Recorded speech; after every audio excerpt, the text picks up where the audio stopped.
Hi friends, welcome to my channel. ఇక లక్ష్మి ఇంటికి రావాలని లక్కీ పట్టుబట్టడంతో లక్ష్మి ఇంటికి వచ్చేస్తుంది. ఇక ప్రేమగా లక్కీతో మాట్లాడుతూ ఉంటుంది.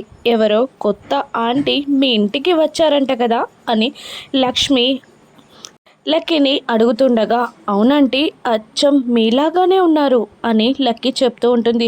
మీరు కూడా మా ఇంటికి రావచ్చు కదా అని లక్కీ అడుగుతుండగా, ఇక లక్ష్మి ఇప్పుడు కాదులే, మళ్ళీ ఎప్పుడైనా వస్తాను అని నవ్వుతూ సమాధానం ఇస్తూ ఉంటుంది లక్కీకి. ఇక లక్కీ మనసులో ఇలా అనుకుంటూ ఉంటుంది, నువ్వు రావమ్మా, నాకు తెలుసు. ఎందుకంటే నువ్వు ఇలా లక్ష్మిలా అక్కడికి వచ్చేస్తే సంయుక్త ఆంటీ అక్కడికి రారు కదా, అక్కడికి రాలేరు కదా, సంయుక్తకి కష్టమైపోతుంది కదా అని మనసులో అనుకుంటూ ఉంటుంది. ఇక అప్పుడే లక్ష్మి ముందుకు వంగి లక్కీని నుదుటి మీద ముద్దు పెట్టుకునే టైంలో ఇక లక్కీ లక్ష్మి చేయికి ఒక బ్లాక్ కలర్ చిన్న టిక్లీని అంటించేస్తుంది. ఇక జయదేవ్ నందన్, వివేక్, జాను, లక్ష్మి కూర్చొని మాట్లాడుకుంటూ ఉండగా ఇక అక్కడికి లక్కీ వస్తుంది. ఇక లక్కీ ఇలా అంటూ ఉంటుంది, తాతయ్య ఇప్పుడు ఒక నిజాన్ని రివీల్ చేయాలి అని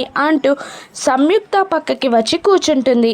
ఏంటా సర్ప్రైజ్ చెప్పు అని సంయుక్త లక్కీని అడుగుతుండగా ఇక లక్కీ సంయుక్త చేయిని పట్టుకొని చూస్తూ ఉంటుంది. ఇక సంయుక్త చేయికి లక్కీ పెట్టిన టిక్లీ ఉంటుందా, లక్ష్మి సంయుక్త ఒక్కరే అని లక్కీ నిరూపించగలుగుతుందా, లక్ష్మి ఆ టిక్లీని ఆల్రెడీ చూసేసిందా? రాను ఎపిసోడ్స్లో చూద్దాం. Thank you for watching.